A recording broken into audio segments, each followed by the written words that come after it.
we're going to try and get the sound a little louder the next time around as we're just working it out, but I'm sort of deaf from being in a band, so I can hear it. There's a chance everyone else might. So quickly, we did see in that presentation, and we'll see throughout the event, but we had Alan Young, who's a lawyer from Toronto that you may or may not have heard of, Senator Pierre-Claude Nolin, who's a conservative senator, who released a report in 2002 that was urging on ending prohibition, on regulating marijuana, and Eugene Oscapella, who's a professor of criminology in Ottawa, who also runs the Canadian Foundation for Drug Policy. We have some other people as well who are going to be participating via the video, and we're actually also filming as many people as we can across Canada to, oh great, I can see you. Yeah, so we're going to be filming as we go across Canada and adding more people to this video narrative. Now, as we're talking about, the first aspect is the financial side of prohibition. As much as the cost of enforcing is the potential for revenue in a legalized cannabis market. Actually, interesting that we have someone here who runs a dispensary, if I'm not mistaken. Bob, are you a... We're a mobile dispensary. Our members phone us and we arrange time table to deliver cannabis to their residents. And I guess you're probably sensitive to the problems of people who have to spend money, especially needing it for medical purposes. I guess it's quite... It's been a real struggle trying to keep the prices down for our members, and we're finally coming into a position where we'll be able to charge our members less than cannabis. And I guess, you know, part of the whole thing of legalizing marijuana, at least in my opinion, is getting tax revenue from a legitimate recreational market of marijuana that could then go to help pay so the people who need it for medical purposes don't have to pay a penny for it. So that would be one thing, because right now we do have a lot of people who need it for medicine and it's costing a lot more. It's not covered by disability, etc. Do you have a lot of people that have licenses, or? We have 35 members federal permits to possess, some to produce, and some are looking to applying for a multiple designated production license to handle what they require. What's it like? I mean, we're in Vancouver, Montreal. There's a big difference from city to city. What's it like in Edmonton, I guess, doing something? The society has been very fortunate. We've been in the public eye since the first part of our existence. We did an interview with CBC Radio, and he immediately went to the police and asked them if they were going to bust us. And then...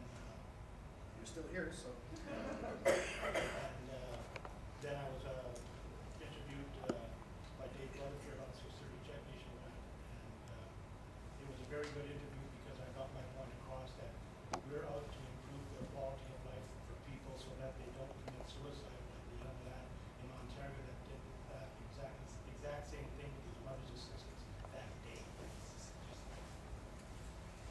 Now, anyone else who wants to chime in, especially on the financial implication?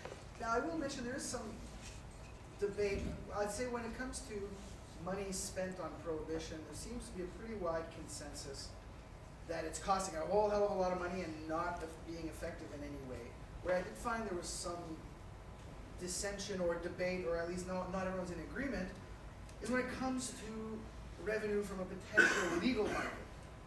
Some people think that there's billions to be made taxing because of what's being spent, but like I heard Senator Norml as well saying that when an illegal product becomes legal, the price bottoms out, and at that point, well, the potential for making money basically disappears once, you know, marijuana costs as much as tomatoes. So I don't know if you have any thoughts on that. One thing I want to point out is if you look at California as a comparable place, you know, approximately the same population as Canada. Just recently, they have an assembly that is trying to bring forth a bill that will it will essentially legalize cannabis in California. And what it means is that they're hoping to pull all the funding from their state police force in enforcing federal laws. And one key component of it is that they're talking about taxing, I think he said something like $50 an ounce.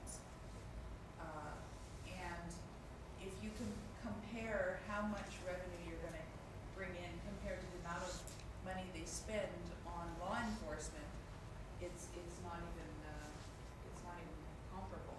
And I don't know why, if California can have something like this happen, why not Canada? Why can't we go in that direction? It's not so far away, not such a crazy idea. I guess it is hard to have a gauge of what a legal marijuana market would look like, given as there is no jurisdiction in the world that has legal marijuana. I mean, Amsterdam is tolerated, and the price is still, quite comparable to the black market here. But the people who grow marijuana there are still doing it illegally, and part of the big cost in growing marijuana illegally is the fact that you have to hide it and do it illegally. So if you had giant greenhouses and you're doing it on a scale, you'd find the price go down.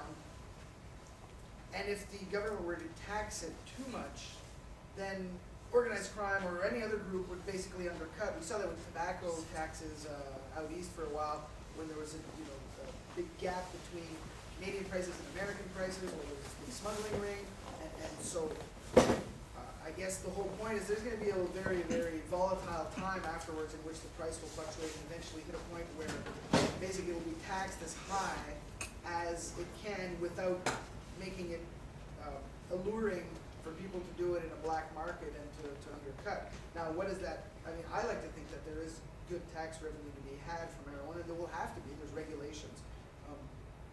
But even if there isn't, it'll still mean more money in people's pockets on a day-to-day. People who are spending on marijuana, well, instead of spending it on that, they'll have more money to spend on other goods, and it will make its way into the economy. Globally, now I know in Canada they're talking it's $8, $9, $10 billion a year is the value of the cannabis industry. That's a lot of money, and it's deeply tied in. Even globally, all drugs confused and across the globe. We're talking some $400 billion that's tied up in the drug industry. That's like 5, 6, 7% of the actual global money that's being traded in all sectors mixed together. Removing that money overnight, it's all tied into the banks and investment and real estate, and so removing that money overnight from that system, it would definitely cause a lot. I mean, right now we're in tough economic times. It would even weaken or destabilize even more radically. So it's really important to find a way to bring that into the legitimate economy gradually and do it in a way that's not going to cause financial international chaos. And it's a very tough challenge. We've been trying throughout this event to get as many people in the economists to comment on the financial aspects, and there's very little data. It's really hard to get accurate data on what the value of the marijuana market is. It's easy for tobacco or beer. You want to know what's the value of the market, what they call all the distillers, and you tell them to add it up and you divide it by the capita. We don't have that kind of information on a black market product. There's so much of marijuana being grown and distributed, but there's no accurate way to actually gauge it. I suppose even if that were to continue and we stop spending what we spend on repression, we are spending about $2 billion, $3 billion a year just on enforcing and incarcerating and applying this law. I don't think that by changing the law, we're going to put a bunch of police officers out of a job. I think police will find a lot of better things to do, better crimes to go after, violence and fraud and property crime and domestic violence. So the difficulty isn't to try and gauge, there's a lot of people that say there's a huge cash cow to be had in legalizing pot. Some think that the situation economically will look identical, except the money will just be redistributed elsewhere. I definitely would love to get ideas on how people, what they think about that, and we do have some time, so if anyone is interested in chiming in. Yes, Bob. One of the things I see with resolving prohibition and bringing about a legalized and regulated market is that there are